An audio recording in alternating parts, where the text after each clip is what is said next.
کراچی کے علاقے اشارہ پاکستان واٹر پمپ کے قریب موٹر سائیکل سواروں کو تیز رفتار ٹرالر کی جانب سے روندے جانے کا واقعہ پیش آیا تھا۔ گزشتہ شب پیش آئے حادثے کا مقدمہ تھانہ جوہر آباد میں درج کر لیا گیا۔ حادثے میں موٹر سائیکل سوار فاروق نامی نوجوان جاں بحق، دوست عرفان شدید زخمی ہوا تھا۔ مقدمے میں گرفتار ٹرالر ڈرائیور یاسر کو ملزم نامزد کر دیا گیا ہے۔ حادثے کے بعد مشتعل شہریوں نے ٹرالر کو آگ لگا دی تھی۔ آپ کو بتا رہے ہیں کہ گزشتہ شب یہ حادثہ پیش آیا تھا۔ کراچی کے علاقے اشارہ پاکستان واٹر پمپ کے قریب موٹر سائیکل سواروں کو تیز رفتار ٹرالر نے رون دیا تھا۔ مزید تفصیلات جانتے ہیں ہمارے نمائندے شایان علی سے۔ شایان، مزید تفصیلات سے آگاہ کیجیے گا۔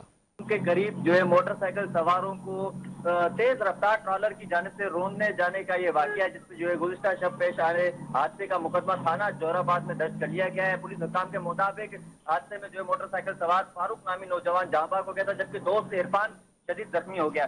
پولیس کا مزید کہنا ہے کہ مقدمے میں گرفتار ٹرالر کا ڈرائیور یاسر کو ملزم نامزد کرتے ہوئے گرفتار کر لیا ہے۔ تاہم حادثے کے بعد مشتعل شہریوں نے ٹرالر کو آگ لگا دی تھی۔ ٹریفک حادثے کا مقدمہ جاں بحق نوجوان کے بڑے بھائی کی مدعیت میں درج کر لیا گیا ہے۔ پولیس حکام کا کہنا ہے کہ مقدمے میں غفلت، لاپرواہی اور قتل بالسبب دفعات شامل کیے، جبکہ متوفی فاروق دوست عرفان کی بائک پر گھر سے جا رہا تھا کہ اس دوران اس ٹرالر کی زد میں آ گیا تھا، جس کے بعد یہ کچھ شہریوں نے مشتعل ہو کے ٹرالر کو بھی آگ لگا دی تھی۔ تاہم آج یہ مقدمہ درج کر کے ڈرائیور کو گرفتار کر لیا گیا ہے۔